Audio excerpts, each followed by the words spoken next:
శ్రీ మహాగణాధిపతి నమః. శ్రీ సరస్వత్యై నమః.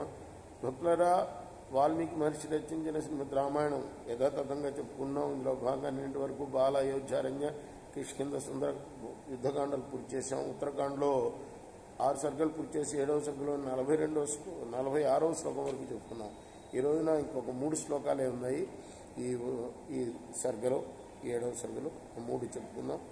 ते वार्यमाणा हरिबाणजालै स्वबाणजालानि समुत्सृजन्तः धावन्ति नक्तञ्चरकालमेघ वायुप्रणुन्ना इव कालमेघ. విష్ణు ప్రయోగించిన బాణాల చేత నివారింపబడుతూ తమ బాణాలను విడుస్తున్న కాలమేఘం లాంటి ఆ రాక్షసులు వాయువు చేత ఎగరగొట్టబడిన నల్ల మేఘాల్లాగా పారిపోయారు.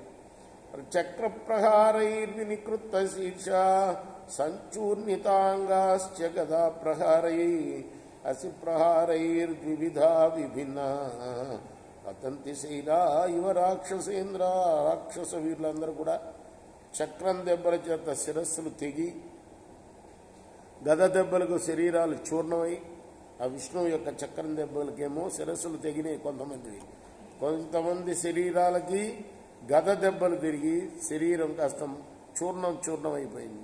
అలానే ఖడ్గ ప్రహారాల చేత 2 ముక్కలై పర్వతాల్లాగా నేల మీద కూలారు. విలమృమానైర్మణిహార కుండలైర్ నిశాచరైర్ నీలవలాకపోపమై నిపాచ్యమానైర్ దశ దృశ్యతే దృశే నిరంతరం నిపాచ్యమానైరివ నీల పర్వతై. మణిహారాలు, కుండాలాలు వేలాడగా ఎర్రతెరిపి లేకుండగా పడగొట్టబడుతున్న నల్లని మేఘం లాంటి ఆ రాక్షసులతో ఆకాశం పడగొట్టబడుతున్న నల్లని పర్వతాల్లాగా దట్టంగా కనపడింది. ఈ చార్చేసిన రామాయణ ఆదికావ్య ఉత్తరాఖండ 7వ సర్గ.